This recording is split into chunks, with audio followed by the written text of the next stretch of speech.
دیا احمد پنابرک سوری لباجار دیلوکه آنکو انتاب ایبا کوڕی کوردستانەیە. قەدەرێ ئەو کریە هەم کەبانی و هەمژی ماڵخۆیا ماڵێ. دیا ئەحمەد هەم کاروبارên zarokên xwe bi rêve dibe û hem jî dirûtinê dike dakodebara jiyana xwe û zarokên xwe bike. Di dema xwepêşandanên aştiyane de li Sûriyê hevjînê Diya Ehmed çûbû xwepêşandanê û venegeriya bû.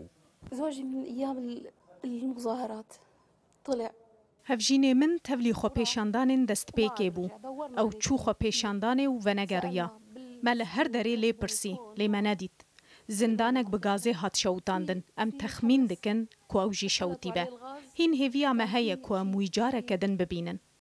Tişta herî ku dilê Diya Ehmed têşîne ew e ku zarokên wê neçar bûn ji dibistanê dûr bikevin da ku alîkariya wê bikin. بالاول بكت كثير destpêkê pir giriya lê keça min got ku ew dixwaze alîkariya min bike û di kargehê de jî çayê û qehwê çê dike. اجيت لهون صارت تعمل شاي وقهوه Çavên fatin tejî hêsir dibin her cara ku behsa siberoja wê tê kirin. أتمنى أرجع المدرسة. Ez dixwazim biçim dibistanê lê divê alîkariya dayka xwe bikim. أشتغل يعني عشان نصرف على البيت وأساعد أمي. Dê û keç xemgîniya xwe bi hev hilt pesêrin û di meha Remezanê de bi tenêtî û bêkesiyê hest dikin.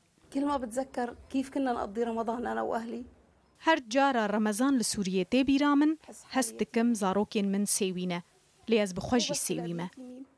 انا كمان يتيمه Çîrokên dilêşiyê yên şerê navxweyê Sûriyê bi dawî nayên lê dibe ku çîrokên dayîkên dilşikestî çîrokên herî xemgîn bin. Diya Ehmed jî nimûneyeke ji hezarên dayîkên Sûrî re.